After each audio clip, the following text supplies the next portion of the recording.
இதே இண்டஸ்ட்ரியில் நான் இருக்குங்கிறனால தான் 23 வருஷமாக நான் சர்வை பண்ணி அடிச்சு பிடிச்சி ஏறி வந்துகிட்டு இருக்கேன். ரீல்ஸில் தான் நிறைய ஆடியோ லான்ச்சஸ் நான் பார்த்துருக்கேன். நானும் பண்ணிட்டு தான் இருக்கேன் படங்கள். பட் நிறைய படங்களுக்கு எனக்கு ஆடியோ லான்ச் வந்தது கிடையாது. இது அவுட் ஆஃப் சிம்பத்தியில் நான் சொல்லலை, இதுதான் ரியாலிட்டி. ஒரு ஸ்டேஜுக்கு மேலே நான் அதை எடுத்துக்கிட்டேன். அவர் டெலிவர் பண்ண வேண்டிய டைமில் இருக்காருன்னு. அது இந்த படமாக இருக்கும், அது எனக்கு நம்பிக்கை இருக்குது. எல்லாமல்ல இறைவனுக்கும் என்னோட தாய் தந்தைக்கு நன்றி. ஸோ பத்திரிகை நண்பர்கள் எல்லாருக்கும் வணக்கம். என்னை என்றைக்குமே எந்த இடத்துலையுமே விட்டு கொடுக்காத ஊடக நண்பர்களுக்கு நன்றியை தெரிவிச்சுக்கிறேன் இந்த ஈவினிங்கில். இப்போ லாஸ்ட்டாக பேசும்போது தான் பிரச்சனை. போஸ்ட்மார்ட்டம் பண்ணி எல்லாத்தையும் பேசிடுவாங்க. நம்ம ஏதோ ஒன்றத்தை எங்கோ ஒரு இடத்துல யோசித்து வச்சுருப்போம், பட் எல்லாத்தையும் பேசிடுவாங்க. ஸோ நானுமே ஒரு ஷார்ட்டாக ஒரு விஷயத்த முடிச்சிடுறேன். இப்போது இவர் வந்துட்டு அழுதுட்டாருன்னு அழுவலை, அவ்வளோதான் வித்தியாசம். But journey is all the same. வந்திருக்கும் பெரியோர்கள் எல்லாருக்கும் வணக்கம் சொல்கிறதுக்கு முன்னாடி எல்லாம் கிளம்பிட்டாங்க. ஸோ அதனால் இது ஃபேமிலி ஃபங்க்ஷன் மாதிரி ஆகிடுச்சு. இப்போது எல்லாம் நம்மளுக்கு தெரிஞ்சவங்களா இருக்காங்க. கண்ரவி சார், நீங்கள் மட்டும்தான் பேலன்ஸ் வெளில கெஸ்ட்லேருந்து, மற்ற எல்லாம் எங்கள் ஃபேமிலி மாதிரி தான். ஸோ 2019 இந்த ஃப்ரான்ச்சைஸ் ஆரம்பிச்சது. என்னோட கெரியரில் நான் இவ்வளோ படங்கள் பண்ணியிருக்கேன். அதில் நிறைய புது டைரக்டர்ஸ் நிறையா இருந்திருக்கு. ஸோ அப்படிப்பட்ட ஒரு ஜேர்னியில் தான் எனக்கும் அவர் செந்தில் சாருக்கும் இந்த ஜேர்னி ஆரம்பிச்சது. 2019 காளிதாஸ் வந்து மிகப்பெரிய வெற்றி அடைஞ்சது.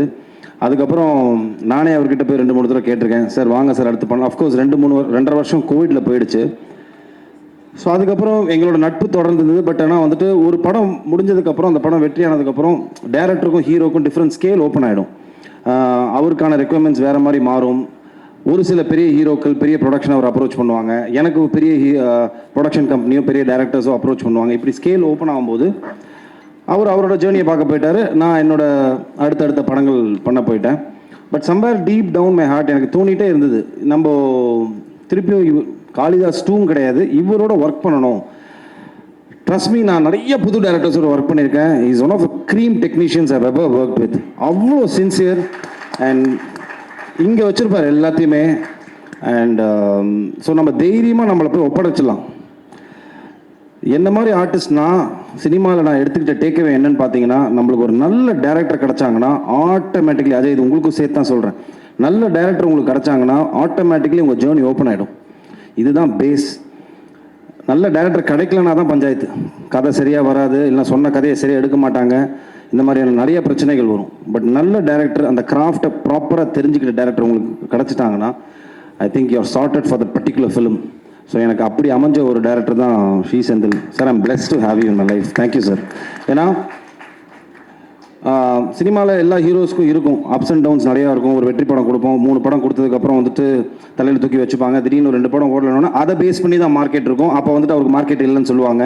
அப்போ திருப்பியும் அந்த மாதிரி ஒரு ஃப்ளக்சுவேட்டிங்கான ஒரு பீரியட் நான் இருந்தபோது எனக்கு லைஃப் சப்போர்ட்டாக இருந்து கொடுத்த படம் தான் Kalidas. It became an hashtag comeback film for me அப்படின்னு. ஏன்னா நான் இண்டஸ்ட்ரிட்டு எங்கேயும் போகல, இதே இண்டஸ்ட்ரியில் நான் இருக்குங்கிறனால தான் 23 வருஷமாக நான் சர்வை பண்ணி அடிச்சு பிடிச்சி ஏறி வந்துகிட்டு இருக்கேன்.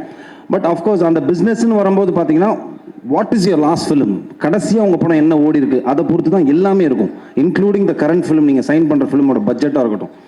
ஸோ அப்படி நான் இருந்த கட்டத்தில் எனக்கு ஒரு கம்பேக் ஃபிலிமாக இருந்தது Kalidas. So coming to Kalidas 2, first of all இந்த படத்தை நாங்கள் ஆரம்பிக்கும் போது ஒரு காம்பேக்டாக ஒரு க்ரைம் த்ரில்லர் மாதிரி தான் ஆரம்பிக்கணும் அப்படின்னு ஆரம்பித்தோம். But it became a bigger film. இப்படி ஒரு பெரிய ஒரு படமாக மாறினதுக்கு முக்கிய காரணம் Senthil sir. Thank you so much sir. And Narayanamurthy sir and Yogeswaran, இவங்க 3 பேருக்கு தான் நான் நன்றி சொல்லணும். எனக்குமே ஒரு நெகிழ்ச்சியான ஒரு தருணம். ஏன்னா ரீல்ஸில் தான் நிறைய ஆடியோ லான்ச்சஸ் நான் பார்த்துருக்கேன். நானும் பண்ணிட்டு தான் இருக்கேன் படங்கள். பட் நிறைய படங்களுக்கு எனக்கு ஆடியோ லான்ச் வந்தது கிடையாது. இது அவுட் ஆஃப் சிம்பத்தியில் நான் சொல்லலை, இதுதான் ரியாலிட்டி. ஒரு ஸ்டேஜுக்கு மேலே நான் அதை எடுத்துக்கிட்டேன். நம்மளுக்கு ஒரு நல்ல தயாரிப்பாளர், நல்ல ஒரு பெரிய செட்டப்பில் அமைஞ்சால் மட்டும்தான் இதெல்லாம் அமையும் அப்படின்னு. அது எனக்கு இந்த படத்தில் அமைஞ்சிருக்கு. I think thank you so much sir. ரொம்ப பிஸ்னஸ் ரீதியாக பார்த்து பண்ணுற ஒரு ஒரு ப்ரொடக்ஷன் ஒரு சைடு இருந்தாலும், இந்த கதைக்கு என்ன வேணும், இந்த கதையில் யாரெல்லாம் இருந்தால் நல்லாயிருக்கும், இன்னும் பெரிய பெரிய ஆட்கள் இருந்தால் இன்னும் பெட்டராக இருக்குமா, அந்த கதையை மட்டுமே நம்பி, இந்த கருவை மட்டுமே நம்பி இவங்க 2 பேர் உள்ளே வந்து இந்த படத்தை தயாரிச்சிருக்காங்க. தயாரித்தது மட்டும் இல்லாமல் இந்த கதைக்கு என்ன வேணும் அதோட மேலே கொடுத்து இந்த படத்தை வந்துட்டு இந்த லெவலுக்கு ஒரு பிரம்மாண்டமான படமாக, எனக்கு இது பெரிய பிரம்மாண்டமான படம். I know there are lot of bigger films நான் இண்டஸ்ட்ரியில் எடுத்துகிட்டு இருக்காங்க. பட் எங்களை பொறுத்த வரைக்கும் இது ஒரு பெரிய படம். ஸோ அப்படி பண்ண என்னோட தயாரிப்பாளர்களுக்கு ரொம்ப ரொம்ப நன்றி சார். அண்ட் இது என் படத்துக்காக நான் சொல்லலை, பிகாஸ் நிறைய ப்ரொடியூசர்ஸ் இங்கே ப்ளெஸ் பண்ணும்போது சொன்னாங்க பரத்துக்கு வந்துட்டு இது ஒரு திருப்பியும் ஒரு நல்ல ஒரு ஃபிலிமாக இருக்கணும், அவர் டெலிவர் பண்ண வேண்டிய டைமில் இருக்காருன்னு. அது இந்த படமாக இருக்கும், அது எனக்கு நம்பிக்கை இருக்குது. வை? பிகாஸ் கிரைம் த்ரில்லர்ஸ்க்கு என்றைக்குமே ஒரு மவுஸ் இருக்குது. You can definitely do a binge watch.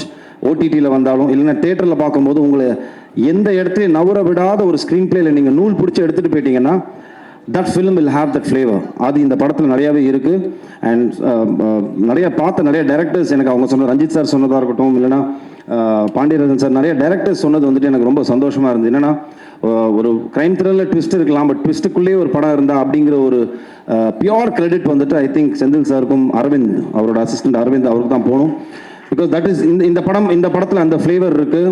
This is definitely not a regular crime thriller film, it is an emotional drama. This film has lot of flavours. ஒரு போலீஸ்காரனுக்கு வந்துட்டு ஃபஸ்ட்டு காளிதாஸ் ஏன் ஒரு வேற ஒரு ஆங்கிளில் பத்திரிகை நண்பர்களும் அதை பாராட்டுறதுக்கு ரீசன் என்னன்னா போலீஸ்காரனோட எமோஷனல் சைடை காட்டியிருப்போம். அதே மாதிரி இந்த படத்தில் கிரைம்லேயே 2 கிரைம் இருக்குது, organise crime, emotional crime. So this film is based on that. ஒரு எமோஷனல் கிரைமில் என்னென்னலாம் நடக்குது அப்படின்னு. அண்ட் போலீஸாக ட்ரெஸ் போட்ட 2 படத்துலையுமே நான் துப்பாக்கி எடுத்தது கிடையாது, கத்தி எடுத்தது கிடையாது, எவனையும் கத்துனது கிடையாது, மிரட்டினது கிடையாது, பஞ்ச் டைலாக் பேச எதுவுமே பண்ணது கிடையாது. யூ கேன் சி காளிதாஸ் ஒன்ல என்ன ஒரு சட்டிலிட்டி, ஒரு ஃப்ளேவர் இருந்ததோ அதே ஃப்ளேவர் இந்த படத்துலையும் இருக்கும். அப்படிப்பட்ட ஒரு ஒரு ஒரு ஒரு ஒரு கிராஃப் நான் மெயின்டைன் பண்ணியிருக்கேன் இந்த படத்தில். சார் எல்லாம் ஓகே சார், காப் யூனிஃபார்ம் போடும்போது காம்பினேஷன் ஷாட் வைக்கும்போது எப்படி சார் மேட்ச் பண்ணுவீங்க அப்படின்னு கேட்டேன். ஏன்னா 2 பேருக்கும் இப்படி இருக்கும், அவங்க காப் யூனிஃபார்மில் எப்படி இருப்பாங்க சார்னு. I think that is purely and creators trust தான் அது. அந்த ரைட்டிங்கில் இருக்கிற ட்ரஸ்ட், அந்த கேரக்டர் நீங்கள் வந்துட்டு உருவாக்கும் போது இருக்கிற ட்ரஸ்ட் வந்துட்டு பவானி மேலே வச்சாங்க.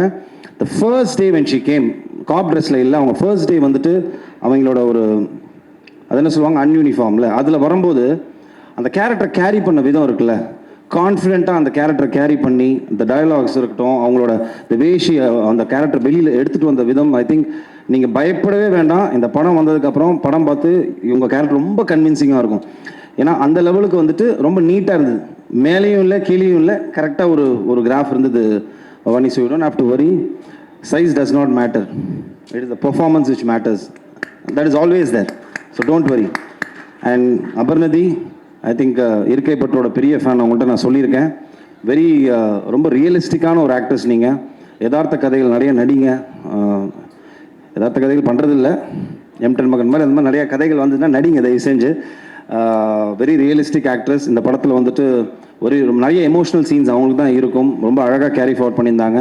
அண்ட் சங்கீதா மேம், இப்போ நான் சொல்லணும், சின்ன வயசுல நான் உங்களை பார்த்து வளர்ந்துருக்கேன் மேம் அப்படின்னு நம்மளுக்குள்ளேயே ஒருத்தருக்கு ஒருத்தர் வந்துட்டு போட்டி போட்டு உள்ளே தள்ளிக்கணும். ஸோ அந்த லெவலுக்கு welcome back to the industry. நீங்கள் ஒரே வருத்தம், அவங்க கிக்கி சொன்ன மாதிரி நீ ஏன் நிறையா படங்கள் பண்ணலைன்னு. அவ்வளோ ஒரு ஏஸ்தட்டிக்கான ஆக்டிங் மேம், நீங்கள் நடிக்கிறதே தெரியல. And I'm a big fan of people who act like that. நம்ம நடிக்கிறதே தெரியாமல் ஒரு நடிப்பு இருக்குல்ல, அது வந்துட்டு எல்லாருக்கும் வராது. It just comes from the heart. அது நம்ம ஃபீல் பண்ணி நடிக்கணும். So you are one that particular type. So அதனால் it was a pleasure working with you, ma'am, for me. Pleasure working with you. And coming to you, Ajay, I think it's a dream launch for you. You're blessed to have a launch like this. கரெக்டாக use பண்ணிக்கோங்க. Kathiresan sir சொன்ன மாதிரி சினிமாவுக்கு நீங்கள் சின்சியராக இருந்தால் cinema உங்களை பார்த்துக்கும். That is only underline. நீங்கள் வந்துட்டு சினிமாவுக்கு ரொம்ப சின்சியராக இருங்க, ஹானஸ்ட்டாக இருங்க, it will take care of you. பெரிய படங்கள் இல்லாமல் சின்ன படங்கள் இல்லாமல் இப்போ லாஸ்ட்டாக வந்த 3-4 சின்ன படங்கள்லாம் நல்லா போயிட்டுருக்கு, சினிமா திருப்பி வளர்ந்துட்டுருக்கு திருப்பி அப்படிங்கிற ஒரு விஷயம் வந்துட்டு ரொம்ப என்கரேஜிங்காக இருந்தது. எனக்கும் ரொம்ப சந்தோஷமாக இருந்தது sir. And a film is considered big or small after the release. அதோட ரிசல்ட்டை பொறுத்து தான் சார் வந்துட்டு எல்லாமே இருக்குது. ஸோ நீங்கள் ஒரே பண்ணிக்க வேண்டியதில்லை, நம்ம ஜெயிப்போம். நேர்த்தியாக ஒரு படம் பண்ணியிருக்கோம் சார், நல்லபடியாக வந்துட்டு நேர்த்தியாக ஒரு சின்சியராக ஒரு ஃபிலிம் பண்ணியிருக்கோம். And I'm sure it will definitely work. I know உங்களுக்கு ஒரு பெரிய கேப்னு தெரியும், பிகாஸ் அது வந்துட்டு ஒரு டேரக்டர்ஸோட பிளெஸிங் அண்ட் டிஸ்கைஸ். அது என்னன்னு பார்த்தீங்கன்னா வந்துட்டு டெக்னீஷியன்ஸ்லாம் ஒரு படம் இல்லைனா அடுத்தடுத்து போயிடுவாங்க, ஆக்டர்ஸ் போயிடுவோம். ஒரு டேரக்டர் மட்டும்தான் பார்த்தீங்கன்னா அந்த படத்தில் ஸ்டக்காகி நிற்பாங்க. அதோட வெற்றியை பொறுத்து தான் அவங்களோட லைஃபே அடுத்து என்னங்கிறது தெரியும். பிகாஸ் ஐ டூ அண்டர்ஸ்டாண்ட், நிறைய பார்த்துட்ருக்கேன். ஸோ அதனால் நீங்கள் ஒரி பண்ணிக்க வேண்டிய அவசியம் இல்லை. We are doing it. 10th அன்னைக்கு ரிலீஸ் ஆகுது, April 10th அன்னைக்கு. ஸோ கண்டிப்பாக எல்லோரும் தியேட்டரில் போய் படத்தை பாருங்கள். நான் வெரி ஹாப்பி தட் திருப்பியும் அந்த பழைய மாதிரி தியேட்ரிக்கல் ட்ரெண்ட் திருப்பியும் வந்தது ரொம்ப ரொம்ப சந்தோஷம். எல்லாரும் போய் தியேட்டரில் போய் படத்தை பாருங்கள். I am sure we won't disappoint you. And press டெஃபினட்டாக உங்களுக்கு இந்த படம் பிடிக்கும், பார்த்து சப்போர்ட் பண்ணுங்கள். தேங்க்யூ.